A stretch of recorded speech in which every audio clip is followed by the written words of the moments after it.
Bueno, muy buenas tardes a todos. Primero quiero agradecer la oportunidad de estar aquí y compartir mi trabajo con ustedes. Yo soy joven investigador de Colciencias y estoy adscrita a al programa Ciudadanía Digital y Open Data Access, y precisamente el día de hoy quiero compartirles los resultados de una revisión bibliográfica en la que estuve trabajando en torno a esos dos conceptos fundamentalmente, al concepto de Open Data y de ciudadanía digital. Principalmente esta reflexión va a girar en torno entonces a tres conceptos. Primero el concepto de apertura, luego esa apertura aplicada al tema de los datos en el Open Data y finalmente el Open Data desde la esfera pública con el Open Data Government. Todo esto en un contexto de ciudadanía digital en la sociedad de la información. Actualmente el Internet, la proliferación de la tecnología nos ha dado a todos la oportunidad de crear contenidos y compartir contenidos.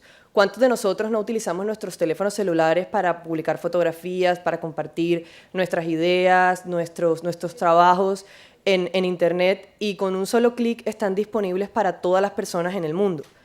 Precisamente a partir de esa dinámica se fueron gestando a finales de los 90 una serie de movimientos open o movimientos abiertos, como el open source, que busca la liberación de códigos de software, el open content, que de allí sale el Creative Commons y busca precisamente que todas esas obras que antes tenían un copyright ahora sean de acceso libre, y el open access, que pretende que las revistas de investigación y los diferentes trabajos resultados de una investigación estén libres para el público en Internet.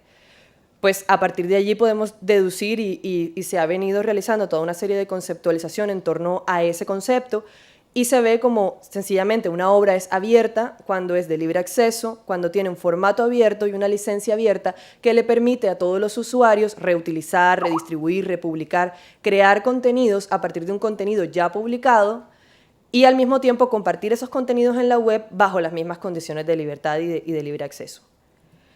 El Open Data no es más que esa filosofía de apertura, esa idea de una apertura aplicada a los datos. Actualmente no solo estamos en una sociedad de la información, estamos en una sociedad de datos. En este momento en todo el mundo hay aproximadamente 4.000 millones de terabytes de información digital. Tan solo el 2% de la información mundial no es digital. Todo lo que nosotros hacemos en este momento en nuestra vida diaria genera datos y genera información. Y esa información, la idea o lo que busca el Open Data es precisamente que toda esa información que se está generando pueda estar disponible en Internet y todos nosotros, ciudadanos y usuarios en general, podamos acceder a ella y utilizarla para crear nuevos contenidos.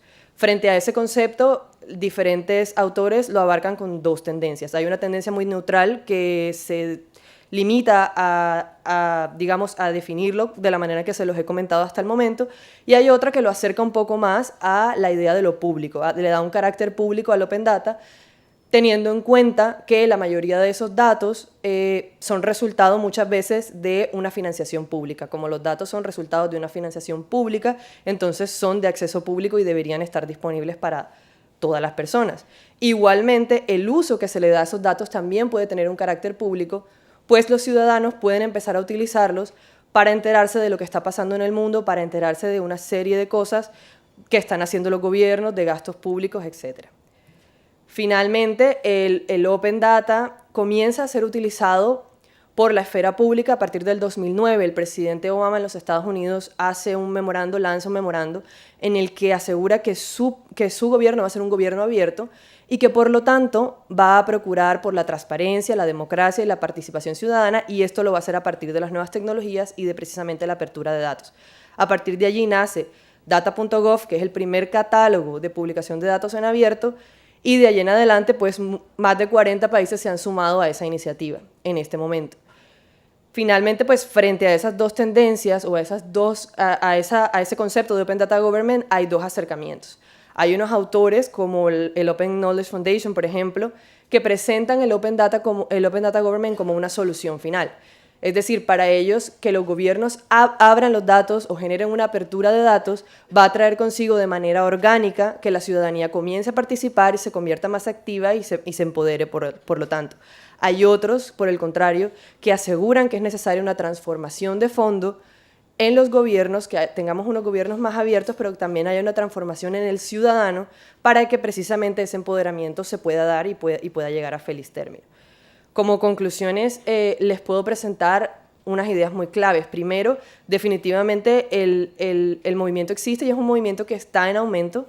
Con lo que les comentaba del 2009 a la fecha, ya hay más de 40 países que están generando datos y no solo estamos creciendo en cuanto al número de catálogos de datos que se están ofreciendo, sino también en cuanto a las dinámicas de empoderamiento y de aprovechamiento de esos datos para los ciudadanos. Por otra parte, el Open Data Government termina siendo como un espacio en común, como el espacio de encuentro de la ciudadanía digital con los datos, con la apertura de datos, porque es a partir de él que la ciudadanía puede hacer uso de esos datos. Y para ya terminar, hay algunas necesidades en las que se debe trabajar para poder lograr una exitosa aplicación de iniciativas de Open Data Government. Y aquí hay un reto, y es básicamente el reto digital que podríamos tener en cuanto a la apertura de datos. Se tiene que trabajar en políticas públicas y legislación, en torno al acceso de la información, en torno al derecho y la protección de datos. Es necesario que existan unos canales de comunicación abiertos entre los actores. Es importante que haya un feedback entre lo que el usuario necesita y lo que el gobierno quiere lograr. La infraestructura tecnológica tiene que trabajarse tanto de parte del usuario para que pueda utilizar estos datos y pueda empoderarse, como del gobierno. Se tiene que trabajar en la calidad de datos, porque no es simplemente lanzar una cantidad de datos impresionantes, sino también hay que saber qué es lo que se va a hacer, hay que utilizar metadatos para que sea fácil de encontrar, y finalmente una reflexión. ¿Qué es lo que se tiene que publicar? ¿Tenemos que publicarlo todo? No creo que realmente ese sea el camino. Es importante que nosotros o que los gobiernos se sienten, que se definan cuáles van a ser esas políticas de apertura de datos para que los datos que realmente lleguen al público sean los que el público necesita para realizar ese trabajo de veeduría y para poder al final lograr una ciudadanía mucho más empoderada. Muchas gracias.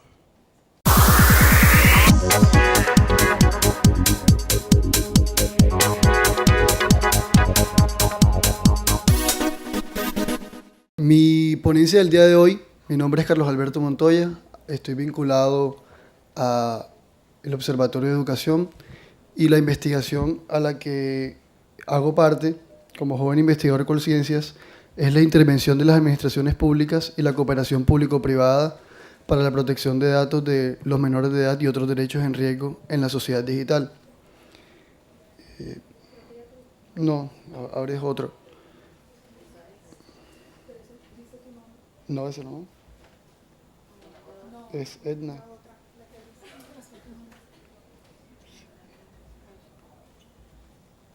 Ok. Ah, sí, sí. Estaba cerrando. Qué bien. Sí.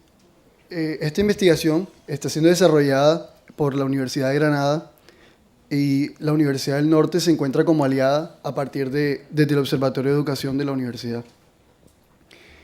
Estas reflexiones que vengo a traerles en el día de hoy hacen parte de una recopilación bibliográfica que se ha venido desarrollando en el último periodo de tiempo, que abarca distintos autores que han tocado o han hecho énfasis en el tema de la protección de datos de los menores de edad en el contexto digital. Aparte también, pues, se ha hecho un análisis normativo de las diferentes directivas emanadas por la Unión Europea y un análisis profundo de la legislación o la normatividad, las leyes orgánicas del Estado español. Pues como nosotros como Observatorio de Educación estamos aliados, hacemos parte aliada de esta investigación que es desarrollada por la Universidad de Granada, pues el énfasis de la investigación es en España. Para dar inicio a estas reflexiones en torno a la protección de datos de los menores, resulta preciso señalar que el rápido avance de las TICs ha demarcado un profundo uso de los menores de estas herramientas digitales. Hoy día, incluso algunos compañeros de paneles anteriores han mencionado a los menores como nativos digitales en esta era, jóvenes niños que desde su corta edad acceden a estos servicios que ofrecen las TICs, pero que han desarrollado sus actividades en mayor medida en en las redes sociales, creando comunidades entre amigos, comunidades que los hacen ser ciudadanos digitales, pero unos ciudadanos digitales que tienen a su vez que requieren a su vez una mayor atención y un mayor trato o un especial trato. En este sentido, el contexto digital desarrollado en las redes sociales ofrece a los menores también un conjunto de oportunidades que sería importante que desarrollen más. Por ejemplo, el mayor conocimiento, mayor aprendizaje, mayor espacios de socialización, entretenimiento, ocio. Pero sin embargo coexisten en estos espacios digitales, en estos entornos, una cantidad de riesgos que nosotros nos hemos limitado a estudiar una pequeña porción de estos riesgos, como ha sido el ciberbullying, el acoso, la pornografía infantil. Desde diversos espacios de investigación se han dedicado específicamente a estudiar estas problemáticas como es el ciberbullying, el acoso. En esta investigación a la que hacemos parte nosotros, hacemos especial énfasis en la protección de datos de los menores, la protección de los datos personales. En este sentido, estamos en una era en la que todos pensamos o creemos en la falacia de la gratuidad del Internet. Hoy día creemos que damos permisos, autorizaciones en las diversas redes sociales sin ni siquiera leerlas. Nosotros que somos un poco más adultos y tenemos un poco mayor de conciencia, no leemos ni siquiera las políticas de privacidad y vamos aceptando y cediendo nuestros derechos, nuestros datos. ¿Qué queda para esa población menor que requiere una mayor atención y que tienen una menor capacidad de discernimiento en estos asuntos? Es ahí donde entra a jugar la importancia de los datos personales y la protección de los datos personales de los menores, que incluso nosotros como adultos, como padres, cedemos esos datos cuando publicamos una foto de un menor sin creer o sin pensar en las consecuencias que eso puede acarrear en un futuro. En este sentido, analizando la normativa y las diversas resoluciones también emanadas por la Agencia Española de Protección de Datos, nos encontramos que sí hay suficiente normatividad, sí hay suficientes leyes que se ocupan de estos temas. Sin embargo, la pregunta que tenemos que hacernos nosotros es ¿hasta qué punto o se requieren más leyes, se requieren más normas, debemos regular más estos asuntos? Nosotros, en lo que va de la investigación, pues pensamos que no es suficiente, no es necesaria más normatividad, no es necesaria más regulación. Aquí entra a jugar un papel importante la sociedad como ciudadanía que tiene derechos, libertades, pero a la vez obligaciones. Como padres, como familia, como comunidad, debemos hacer parte de estos procesos, debemos hacer acompañamiento a nuestros jóvenes, a nuestros niños. Debemos, asimismo, y de pronto puede sonar un poco rayado, porque a lo largo de este simposio hemos tocado un poco este tema en casi todas las ponencias. Mas, sin embargo, resulta apropiado que como familia incentivemos, no satanicemos el Internet ni el uso de las redes sociales, porque tampoco quiere decir que todo es malo, no hay que satanizarlo, sino hacer el mejor aprovechamiento y acompañamiento de nuestros menores para que sean más creadores, más generadores, y con estas herramientas puedan contribuir y ser piezas claves en los procesos de transformación de nuestra ciudadanía. Por último, muchas gracias y esperamos, una vez terminada esta investigación, poder compartirles a ustedes los resultados, y pues resta decirles que desde el Observatorio de Educación estamos comprometidos con nuestras investigaciones en contribuir en una mejor educación y una mejor ciudadanía. Muchas gracias.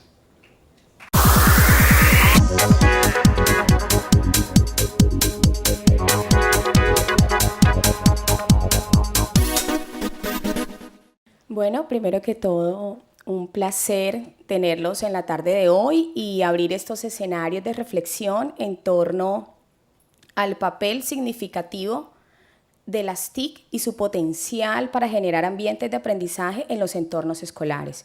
Mi nombre es Mónica Ordóñez, soy maestrante en educación y soy joven investigadora de Colciencias. Quiero hacerles la presentación de la propuesta de MICUT. MICUT es una propuesta de un modelo de integración curricular de las tecnologías en los entornos y en los contextos escolares. Esta investigación surge y es ejecutada a través del Observatorio de Educación del Caribe Colombiano, de la Universidad del Norte y la Universidad Tecnológica de Bolívar, y financiado por Colciencias y el Ministerio de Educación Nacional. Antes de comenzar esta disertación, quisiera hablarles un poquito acerca de lo que escuchaba en el panel pasado. Notamos que hay diversas posturas, hay diversas percepciones, hay diversos factores que inciden en la integración efectiva y significativa de estas tecnologías en las aulas. Unos dirán que es el rechazo de los docentes, otros mencionarán que es la falta de acompañamiento directivo, que no hay esas garantías o ese apoyo a nivel directivo. Otros dirán que es falta de infraestructura en los colegios o de dotación de equipos. Lo que es importante destacar es que todos estos factores son válidos a la hora de integrar las TIC a los entornos escolares. Es importante resaltar que las TIC por sí solas no tienen un valor intrínseco. No podemos decir que las TIC son positivas o negativas. Depende del uso, de la creatividad, de los objetivos de aprendizaje y del sentido pedagógico con que el docente las utilice. Pero ellas solitas no tienen un valor intrínseco. Aparte de esto, utilizar las TIC no es el fin como tal. Hablamos el uso de las TIC, es que no utilizamos las TIC. Miren, deberá llegar el momento en que estas TIC, que son utilizadas como herramientas, porque escucho en los discursos que son utilizadas de forma instrumental, como si fueran una herramienta aislada, el propósito es invisibilizarlas, volverlas tan parte del aula y enteramente parte del currículo, que no sea algo extraordinario el uso de la tecnología, sino que sea parte habitual de nuestra práctica pedagógica. Y la meta como tal no es utilizar de forma significativa estas TIC, no. El propósito es utilizarlas como mediadoras para alcanzar el propósito, que sí es el desarrollo del pensamiento crítico en nuestros estudiantes, el desarrollo de habilidades superiores en nuestros estudiantes. Ese es el fin con el uso de las tecnologías, no el uso de las TIC como tal, sino el desarrollo de procesos cognitivos superiores en nuestros estudiantes. Miren, para el desarrollo de esta propuesta hicimos un estado del arte muy arduo. Investigamos y encontramos cientos de propuestas en diferentes metabuscadores y redes especializadas de información. Les puedo decir que propuestas hay cientos en Colombia. Cada colegio tiene su propuesta desde el plan de gestión para integrar las TIC al currículo. Pero queríamos algo más ambicioso con el proyecto. Queríamos no plantear una propuesta, plantear un modelo, proponer un modelo de intervención. Y un modelo difiere de una propuesta desde sus propias bases estructurales. Un modelo va conformado por una estructura teórica, hay una estructura pedagógica, hay unos referentes conceptuales y obviamente la parte de la tecnología con unos fundamentos axiológicos. He estado escuchando, pero no he escuchado con qué fin estamos utilizando esas tecnologías. ¿Qué ciudadano queremos formar para la sociedad digital? Debemos tener el referente de la meta y de la acción axiológica. Entonces, el modelo MICUT, que es modelo de integración curricular de las TIC, propone, teniendo en cuenta estos 5 referentes, cuál es la meta de formación, qué tipo de estudiante deseamos formar con el uso de la tecnología. El concepto de desarrollo del estudiante, qué procesos cognitivos de índole superior, de pensamiento crítico, de habilidades de pensamiento deseamos desarrollar en nuestros estudiantes. ¿Cuáles serán las experiencias y contenidos formativos? Hay que reorientar, si pensamos en integrar, no en introducir, porque la integración es un poco más compleja que el uso. Si pensamos en integrar las TIC, debemos reconfigurar los espacios en las aulas escolares. Desde la misma praxis pedagógica, ya la relación pedagógica en donde el docente es el catedrático que llega y coge, no, si vamos a tratar de integrar las TIC, el rol del docente cambia totalmente, siendo el rol protagónico el asumido por el estudiante, y los métodos y las técnicas de enseñanza. Pero observábamos que estos 5, de pronto, componentes se nos quedaban cortos porque hacía falta un proceso muy importante en los procesos de enseñanza-aprendizaje, que es la evaluación. No podemos pensar en una evaluación sumatoria o una evaluación tradicional cuando queremos integrar las TIC al currículo. Debemos pensar en una evaluación flexible que cumpla con los requerimientos del uso de las tecnologías. Y un aporte del grupo de investigación es los recursos educativos digitales. Queríamos hacer uso de esos recursos disponibles en la web. Miren, un colegio no necesita invertir en software, como hablaba la compañera acerca del Open Data. Hay cientos de recursos gratis que podemos utilizar en la web 2.0 y que está en la creatividad del docente darle ese uso y ese sentido pedagógico. Surgen una serie de preguntas, como yo se las he mencionado: cómo debe ser esa interacción, a qué tipo de ciudadano deseamos formar, y el componente del modelo, entonces, MICUT, lo que pretende es formar ciudadanos capacitados con criterio ético y crítico para vivir en esta sociedad, teniendo en cuenta una serie de procesos evolutivos que van desde el desarrollo de habilidades inferiores de pensamiento a alcanzar habilidades superiores de pensamiento. Y esta yo pienso que es la propuesta más enriquecedora del proyecto, que es tomar la propuesta curricular, es hacer transversal y no fragmentado el uso de las TIC. Desde los aportes que hace el Ministerio de Educación, desde ISTE, que plantea las competencias TIC para estudiantes, teniendo en cuenta las herramientas de la mente o las Mind Tools y complementándolas con Bloom. ¿Se acuerdan que Bloom en el año 1956 planteó una taxonomía? Bueno, les informo que esa taxonomía ya está actualizada y contextualizada a la era digital, y ya hablamos de la taxonomía digital de Bloom, donde se aceptan verbos como bloguear, chatear, tuitear. Son procesos de pensamiento que debemos empezar a implementar en nuestras instituciones. Todo esto con el fin, vuelvo y les digo, de integrarlas de forma transversal a través de las unidades integradas. Aquí hay un ejemplo, por ejemplo, ¿cómo podemos evitar la contaminación en nuestro entorno?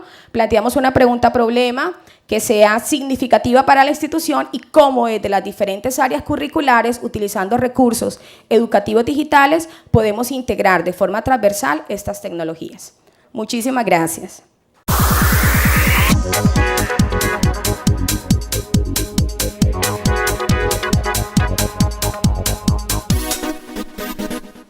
Bueno, buenas tardes. Tengo la grata sorpresa de poder compartir con ustedes mi experiencia. Yo soy docente de tecnología informática hace más de 9 años en un colegio distrital de la ciudad de Bogotá. Además, magíster en tecnologías aplicadas a la educación de la Universidad Pedagógica de Bogotá. Entonces, el estudio que hice fue sobre los estudios de las relaciones interpersonales que emergen del ciberbullying. En este caso, los estilos de relaciones interpersonales son el pasivo, el agresivo y el asertivo. Entonces, detrás de esta investigación de buscar estos estilos, era observar los actores que están en el ciberbullying, como el agresor, la víctima y los observadores. Sin embargo, mi experiencia se las voy a mostrar rápidamente aquí para poder optimizar el tiempo y contarle un poco más allá de lo que he hecho en esta investigación. Hice un estado del arte a partir de lo que es la tecnología para los adolescentes, el uso y consumo, el tiempo que dedican a la tecnología. Efectivamente, como alguien lo dijo antes que yo, más de 6 horas le dedican a la tecnología mis estudiantes. Y toda esta parte de aquí de tecnología fue medir el nivel de adicción, de afición y la comunicación que mantienen los estudiantes. Con esto llegué a la parte de ciberbullying, donde pude mirar cuáles eran las características que tenía el fenómeno, la legislación, una mirada en Latinoamérica al respecto de lo que es ciberbullying, y pues un comparar con Europa nos quedamos cortos. Y por último, a partir de todo este estudio, mi propuesta va a desarrollar ciberciudadanía para poder formar a mis estudiantes en habilidades sociales que les permita, a través de su inteligencia social o su inteligencia emocional, que les permita navegar o participar de una manera que ni se convierta en la víctima ni sea el que agrede. En cuanto a esto, entonces estuve mirando en el estado del arte el hecho de que el 98% de los colombianos tenemos una cuenta en Face, el hecho de que 8 de cada 10 colombianos participamos más de 16 horas en Internet. Entonces ya hemos desarrollado no solo los jóvenes, los niños, sino también los adultos, como una gran dependencia, el tiempo es alto frente a la tecnología. Después de todo este estado del arte que he hecho, mi labor o mi razón de ser se ha transformado en mostrar que no solo es ya el educar para el uso de la herramienta, como se ha venido debatiendo, sino es educar en y para participar en la tecnología. Ese ha sido ya mi avance. Todo esto fue de donde fue tomado lo que es el ciberbullying como tal. Tuve que desarrollar un instrumento, lo tomé de 3 maneras, un instrumento que desarrollara a partir de la teoría de facetas que trabaja el doctor Páramo en la Universidad Pedagógica. Esa teoría de facetas me sirvió para desarrollar un instrumento apropiado para la población con la que trabajo, porque el ciberbullying y los instrumentos que hay actualmente son para ciberbullying de España o ciberbullying de Estados Unidos, entonces no aplicaba para mi población y tuve que construir un instrumento. Entonces ya voy a ir a los resultados. Efectivamente, detrás de esta investigación, a mayor participación en el ciberespacio por parte de los estudiantes o en redes o el estar jugando online, a mayor tiempo de ellos participando en las redes, mayor riesgo tienen de ser víctimas o de convertirse en agresores. De los 453 estudiantes que encuesté, solo 29 dijeron poder controlar el uso de estas redes.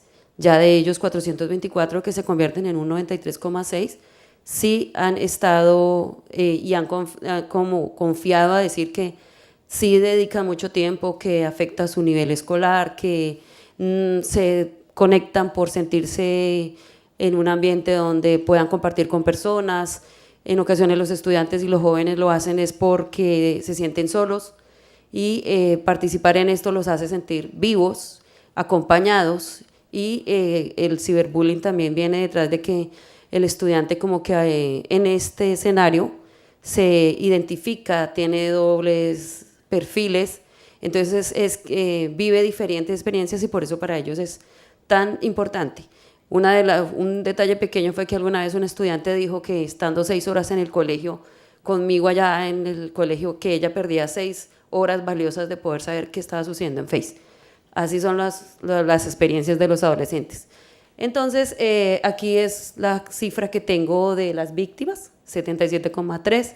Dice haber sufrido alguna de las 8 agresiones que no trabajé en el estado del arte que dijo Nancy Vilar, que son 8 tipos de agresiones. El 77,3% dice que por lo menos ha sufrido una. Los agresores, el 34% dicen ser hombres agresores, el 31% dicen ser mujeres, y a nivel general de toda la muestra, el 58,7% han participado como agresores. Entonces es una cantidad de estudiantes en esto. Observadores, la mayoría, 94,9% son observadores. Y estudiando las clases de observadores que hay, ¿no? Observadores ayudantes del agresor, observadores que apoyan lo que el agresor hace, observadores neutrales y observadores pasivos. Entonces mi propuesta, que ya la presenté con la Secretaría de Educación, me permitió ir a La Habana, Cuba, al Congreso de Pedagogía en 2015, a presentar porque precisamente se viene trabajando la ciberciudadanía para el manejo del ciberbullying. Esta es la propuesta que tenemos desde donde estamos trabajando con la Secretaría de Educación y el IDEP, para que precisamente se entre a formar a los adolescentes y a los niños en cómo participar en estas redes y buscando el nivel asertivo, de que no se deje agredir, de que sepa decir no o que pueda desbloquear cuando se sienta agredido. Esa era mi propuesta, muchas gracias.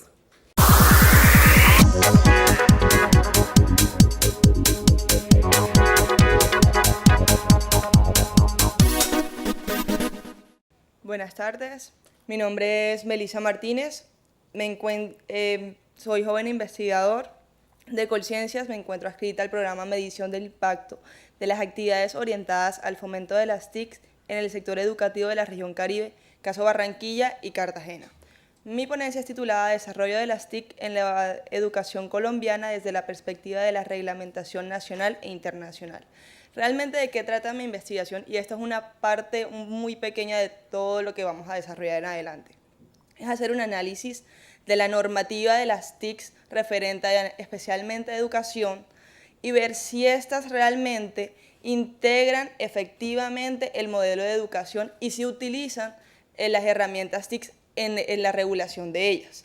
Para ello, tuve en primer lugar que identificar el discurso subyacente de la educación de los documentos internacionales. En segundo, las características de las regulaciones nacionales y en la parte final hacer una relación entre una y otra para ver la coherencia entre estas y si éstas tenían una existencia de relación, ver cuáles eran los materiales relevantes entre una y otra.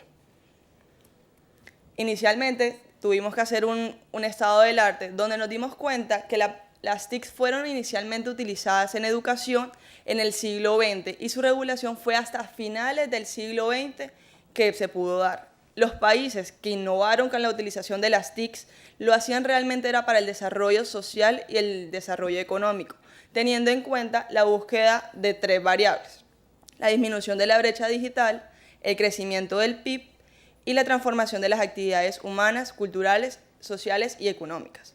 Para observar estas 3 variables, tuvimos en cuenta, estos son los documentos que revisamos. En la parte de la legislación colombiana, la Constitución Nacional pues es norma de normas y tenemos que tenerla en cuenta. El Decreto Legislativo 585 de 1991, que anteriormente era la Ley TICS. Ahora la Ley 286 es la que se encuentra vigente. Y la Ley 715, que es la relacionada en la participación de los recursos, de la salud y la educación especialmente. Es como la parte de las regalías y los presupuestos para cada uno de estos. Y en los documentos internacionales tuvimos en cuenta la Conferencia de Educación para Todos de Hoptain, Senegal, y el Foro Mundial de la Educación, que son realmente los documentos realizados por la UNESCO en referencia a las TICs en la educación.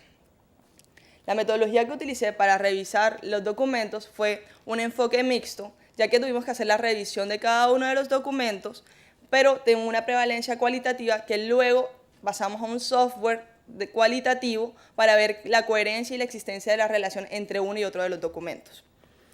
Cuando revisamos los segmentos, tuvimos que pasar a la perspectiva de la teoría fundamentada, en el cual luego de hacer la relación entre uno y otro y la coherencia, teníamos que sacar una teoría sustantiva que es la que se encuentra en proceso. Hoy les voy a mostrar simplemente una hipótesis. Y en eso tuvimos que hacer la aplicación de la técnica de análisis de contenido, para finalmente, como les había dicho, hacer un análisis estadístico de los datos cualitativos. Ahora les voy a mostrar más o menos los resultados que hemos conseguido. Este es un gráfico de correspondencia en donde los puntos azules, como pueden ver, son los documentos que hemos revisado y los puntos naranja, o aquí se ven un poco más rojos, son las categorías o los temas relevantes que encontramos. Podemos ver inicialmente que Hoptain y Dakar se encuentran en el primer cuadrante, un poco lejos de los documentos nacionales, lo cual podemos decir que, bueno, realmente el gráfico lleva a decir que todos los documentos se deben centrar o irse hasta la parte inicial, o sea, el punto de cruce, pero como Hoptain y Dakar se encuentran un poco lejos, nos causó importancia que estos, si bien llevan 10 años, tratan sobre los mismos temas. Y han pasado 10 años, de 1990 al 2000, la tecnología ha avanzado. Este tipo de documentos trata sobre la administración de recursos, la calidad del sistema educativo, el aprendizaje de los estudiantes y obviamente, por ser documentos internacionales, trata de las formas de cooperación y de las normas de cooperación. Luego podemos ver un esquema del tercero, segundo y cuarto de las normativas colombianas. La Constitución de 1991 pues, se encuentra un poco referida a los derechos y deberes, que eso ya lo sabíamos, pero causa importancia algo. La 715 se encuentra un poco cerca de la Constitución y eso nos causa que en algún momento es una ley estatutaria y nos puede decir que tiene garantía de derechos. Pero también hace referencia a lo que sí se pronuncia en el prólogo de la misma ley sobre financiación y estructura del sistema educativo. Y un poco lejos, que también nos causó importancia es el uso de la palabra docentes, de actores y responsabilidades políticas y el marco temporal de las normas. Otro punto que también sacamos conclusión y nos llamó la atención es la diferencia entre uno de los cuadrantes y el otro de la ley 1286, que es la vigente, y la decreto 585 de 1991, que si bien una deroga a la otra, pues deberían al menos tratar los mismos temas, pero nos damos cuenta que se encuentran en cuadrantes diferentes y que realmente el 585 hace referencia simplemente a diseño y a implementación de políticas públicas y no a la ejecución de políticas públicas. No trata en ningún momento los temas de estudiantes ni de docentes, lo cual nos lleva en algún momento a pensar realmente a qué se está guiando Colombia respecto a los temas de modelo de aprendizaje dentro de sus normas. Y mucho más adelante lo veremos en el proceso de la investigación, en los planes de desarrollo, pero simplemente viendo unas normas estatutarias o unas normas que reglamentan finalmente la parte educativa, no se encuentra en ningún momento la parte de integración de las herramientas TICs. Por eso realmente nos causa gran importancia esto. Gracias.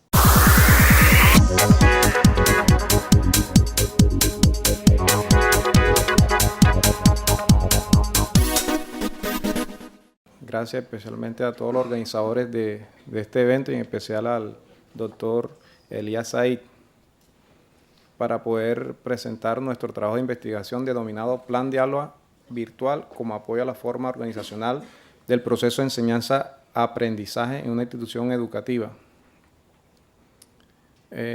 Compañero Luis Benavides Castro, candidato a magíster, y mi persona, Julio Rincón. Bueno, este trabajo es producto de una investigación de un plan de aula acerca de la utilización y seguimiento de un plan de aula denominado Apoyo a la labor docente, que muestra dificultades y limitaciones e insuficiencias en esa institución, los cuales los docentes directivos de esta institución presentan esas falencias.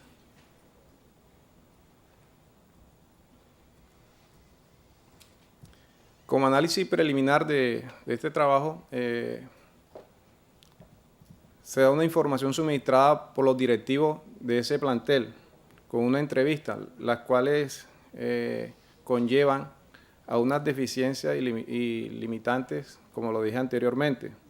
Se le hace una encuesta diagnóstica a los docentes y directivos.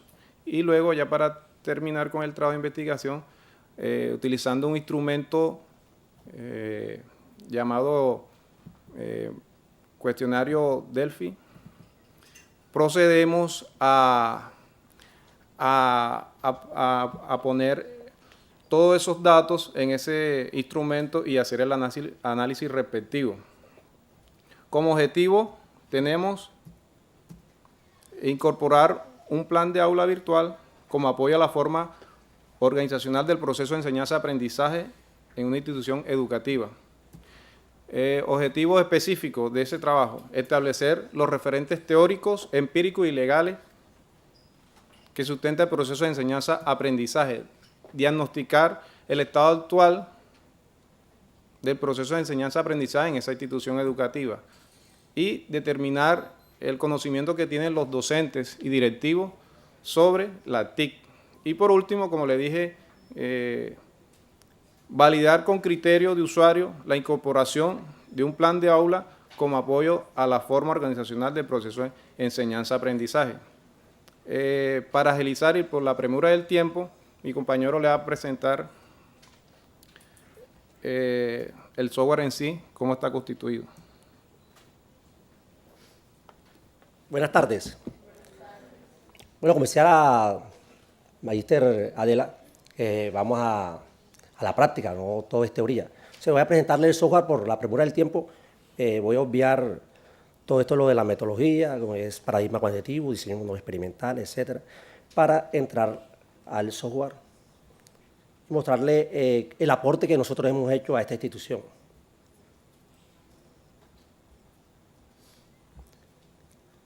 Una serie de requerimientos y siguiendo los lineamientos del Ministerio de Educación Nacional, nosotros desarrollamos este este software con la ayuda de la Universidad Autónoma del Caribe.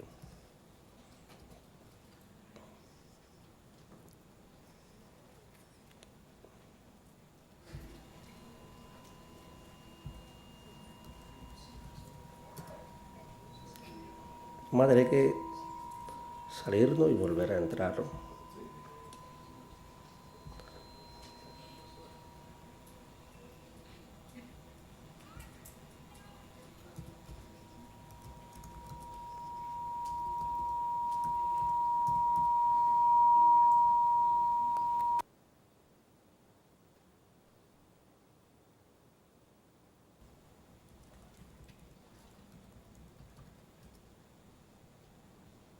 Bueno, aquí tenemos el software, ya superando un reto digital.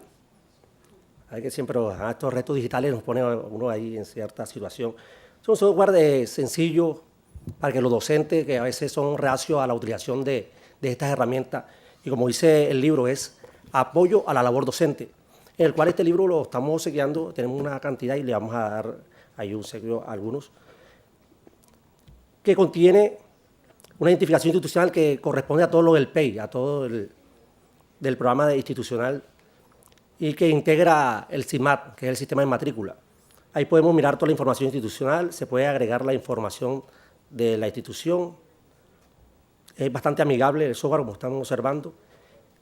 Contiene una agenda de seguimiento, el cual conlleva todo lo que tiene que ver con el estudiante, lo que es el observador del estudiante, todos sus datos, las asignaturas. Se pueden ver las asignaturas que le asignan al docente. Y aquí está algo importante, que es la ayuda al docente como para su labor, que es la planeación docente. A veces los profesores tienen problemas con la planeación, no planean, tienen muchas dificultades, no hay una herramienta. Entonces, con esta es una herramienta que primero fue un libro, pero no es limitante, y hoy en día está en un software con plataforma web. Ya los profesores pueden, desde su iPhone, desde su tablet, computadores portátiles, pueden acceder con esta herramienta y pueden tener toda su planificación y planeación docente. Aquí pueden incluir el plan operativo anual, meten el modelo del plan de clase. Aquí hay unas herramientas no se habla porque hay 3 roles. Hay un rol para el directivo, un rol para el director de grupo, porque aquí hay muchos que son jóvenes y saben, director de grupo, y está uno para docentes que no tienen dirección de grupo. Son 3 roles, no todos tienen acceso a ingresar información. Lo que es la misión y la visión la ingresa el rector o el directivo docente. Los parceladores, aquí pueden ver, el administrador puede ver todos los parceladores que van ingresando. Los proyectos pedagógicos, agregan todos los proyectos pedagógicos que pueden ingresar todos los docentes de la institución. Y algo muy importante, que en la pasada presentación hablaba mucho de la evaluación. Los docentes llevan en una hojita sus evaluaciones y eso, y aquí ya podemos tener tanto la asistencia de los estudiantes como sus calificaciones, las notas. Ingresan las notas por periodo, seleccionan la asignatura y van ingresando todo lo que es la... Y como el administrador y el rector puede asignar, le da un acceso a los usuarios, a cada docente le da una contraseña con su respectiva clave. Entonces ellos pueden ir subiendo toda su información y que otros docentes pueden ver, pueden consultar, y también les sirve de ayuda al docente.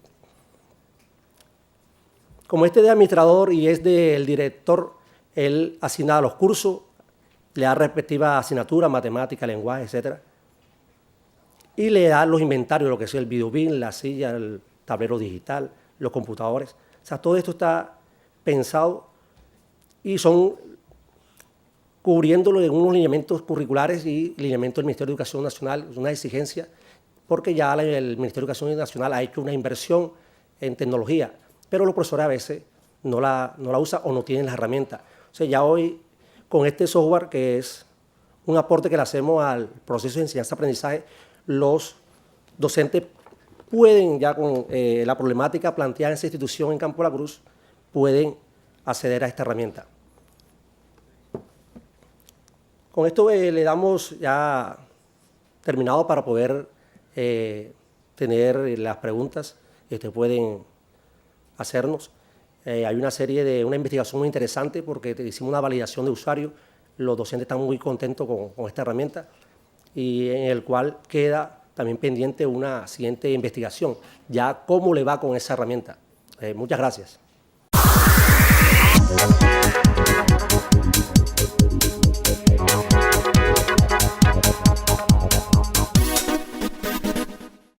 Bueno, buenas tardes a todos. Mi nombre es John Cano, soy estudiante de maestría en educación con énfasis en mediaciones, TIC. Bueno, esta presentación que voy a presentarles a ustedes se llama Desarrollo de la competencia intercultural de estudiantes en formación virtual.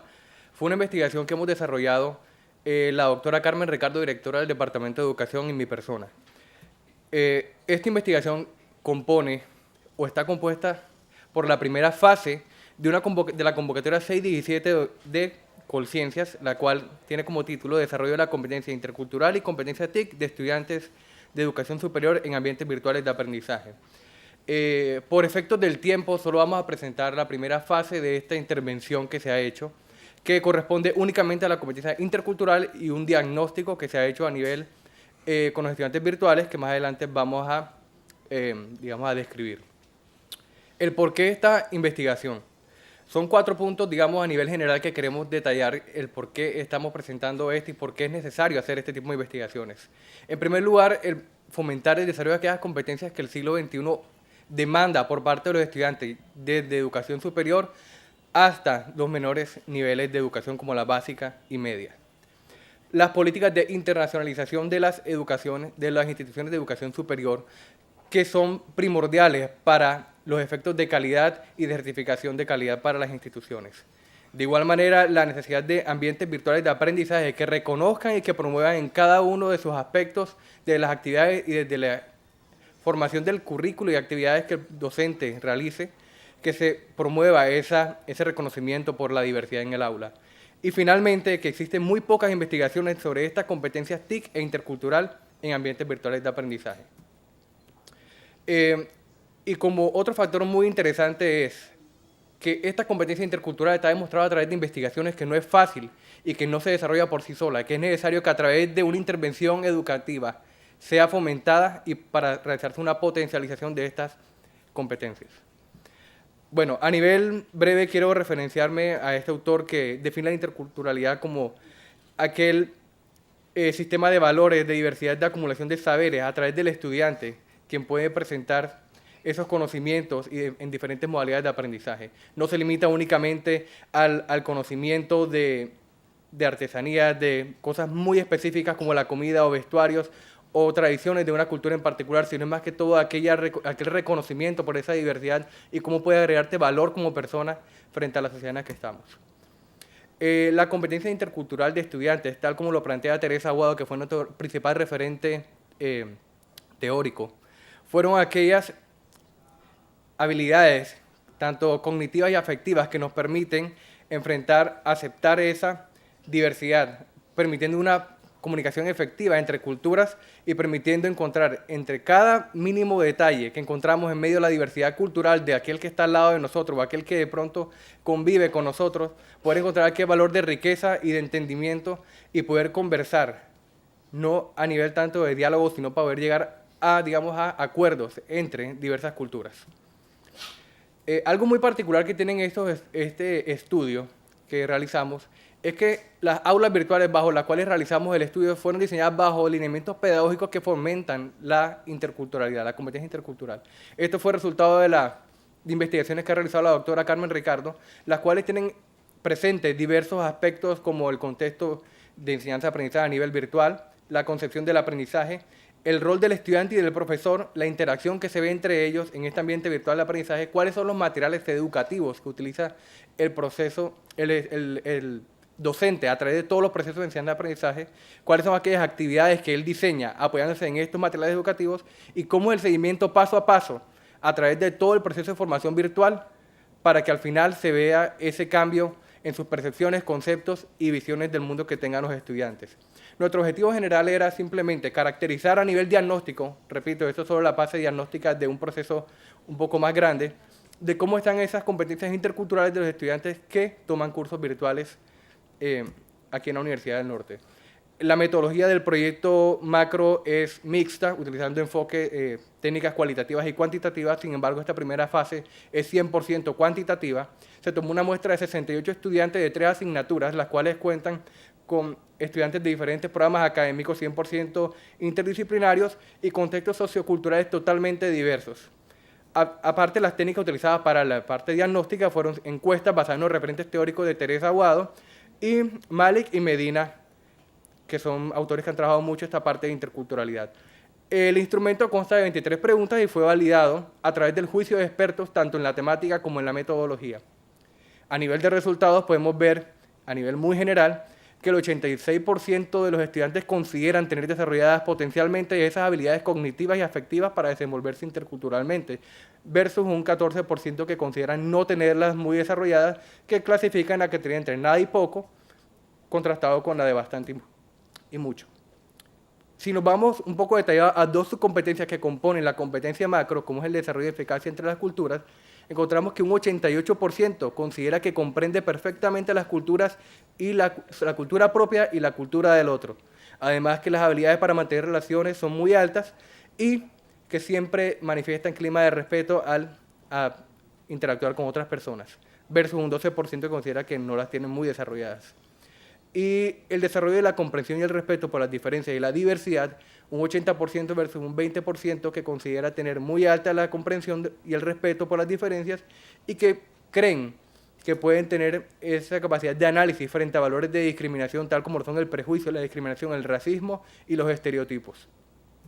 A nivel de conclusiones podemos ver que el instrumento constituye varios aportes originales sobre esta investigación. Además que el 80% cree que en general tiene muy altas competencias interculturales, lo cual al haber aplicado solo una técnica que está basada en la autoevaluación nos hace cuestionar si realmente hasta qué nivel los estudiantes se están sobrevalorando o hasta qué nivel realmente sí concuerda con su nivel de desarrollo de la competencia. Además, es realmente considerable para las otras fases que se ha realizado dar una intervención más cualitativa a través de entrevistas semiestructuradas y grupos focales para poder ver frente a situaciones y contextos reales cuál es la perspectiva, visión y reflexión que tienen los estudiantes frente a contextos totalmente reales y articulados a la realidad que ellos viven, para ver realmente hasta qué punto se ha desarrollado su competencia y contrastarlo a través de triangulación de datos para ver realmente cuál es su nivel real de la competencia luego de pasar por este proceso de formación que fueron diseñados bajo estos lineamientos pedagógicos que buscan potencializar la competencia. Para mayor información pueden contactarse con la doctora Carmen Ricardo, mi persona, que hemos desarrollado este proyecto y que aún sigue en ejecución en fases de análisis y discusiones. Gracias.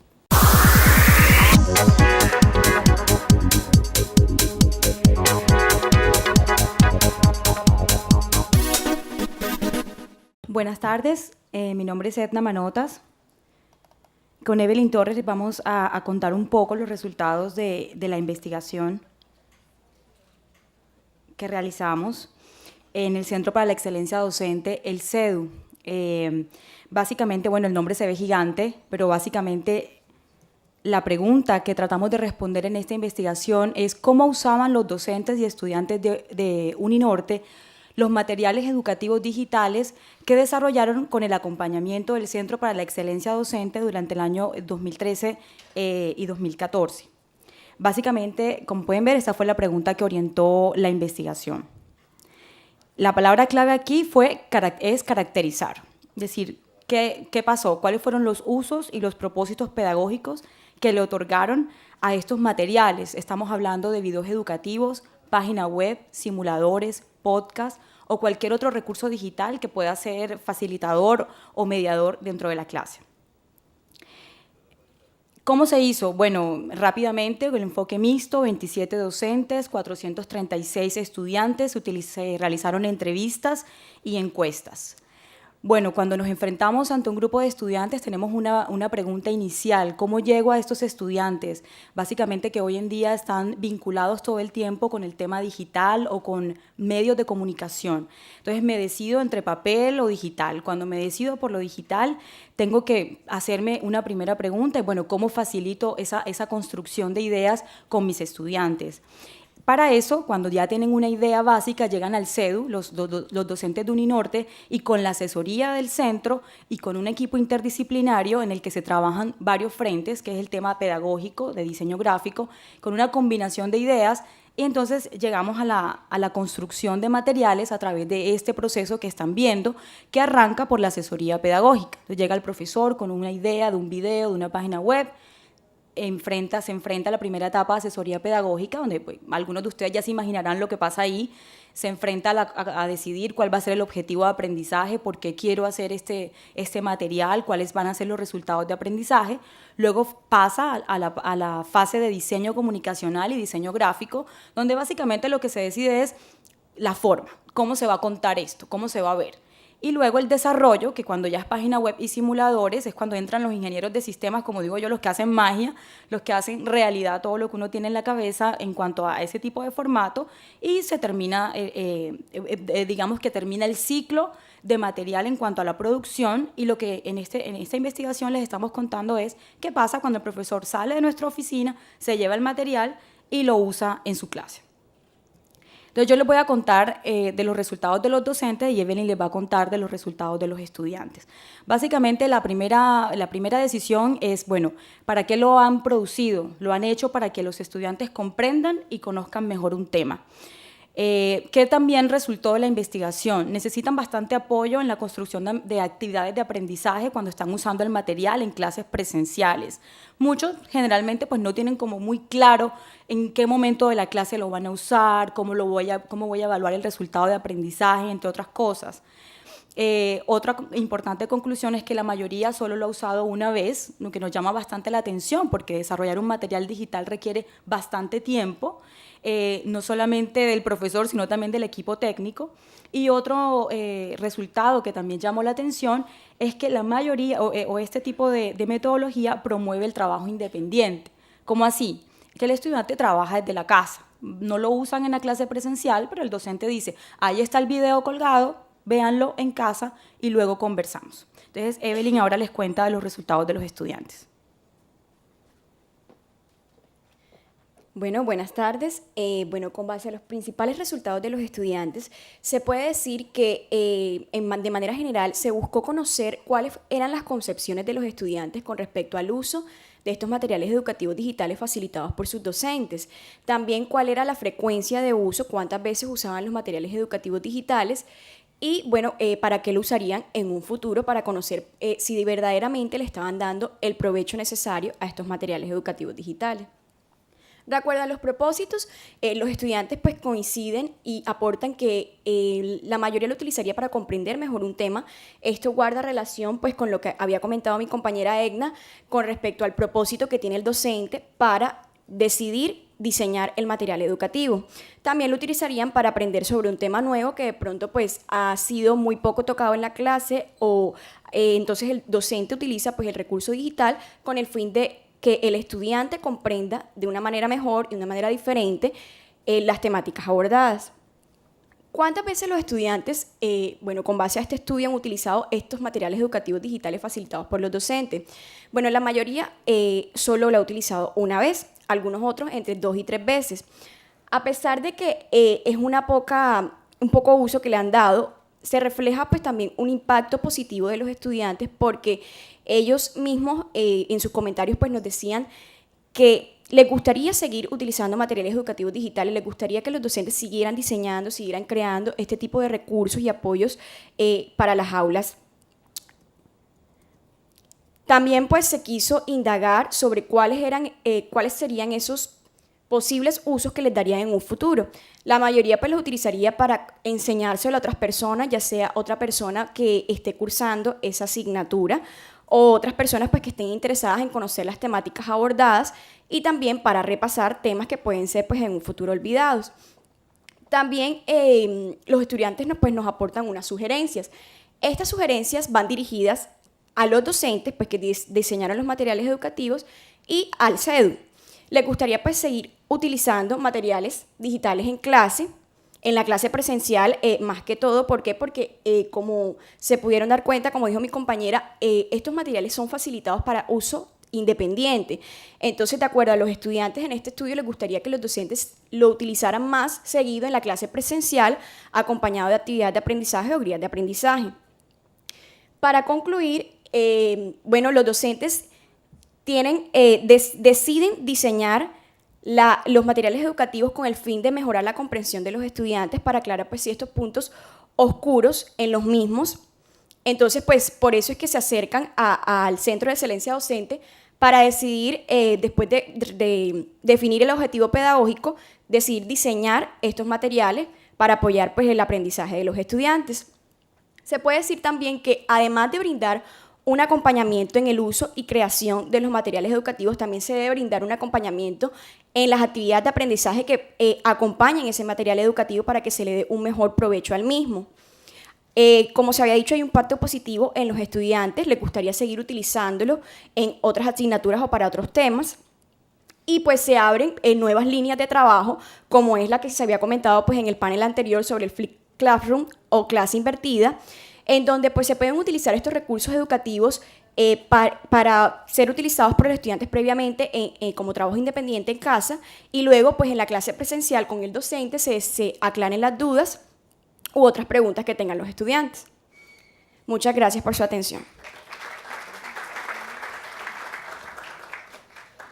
Bueno, muchas gracias a todos los panelistas de la jornada de la tarde. Se abre entonces el espacio brevemente por si hay preguntas, comentarios, ¿sí?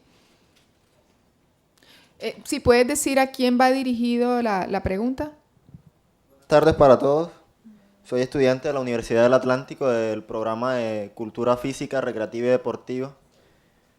Bruno Lara, mucho gusto. La pregunta es para Mónica. Mónica. Acá estamos. Sí, Mónica. una de las primeras que... Ajá, muy bien. Hablabas de cosas... Acá.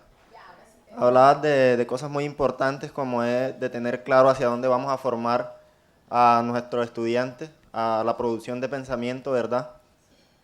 Cognición, todo eso. Pero la pregunta es la siguiente. ¿Cómo has hecho para identificar el tipo y nivel de desarrollo cultural académico con el cual llegan los estudiantes o llegaron los estudiantes a tus manos?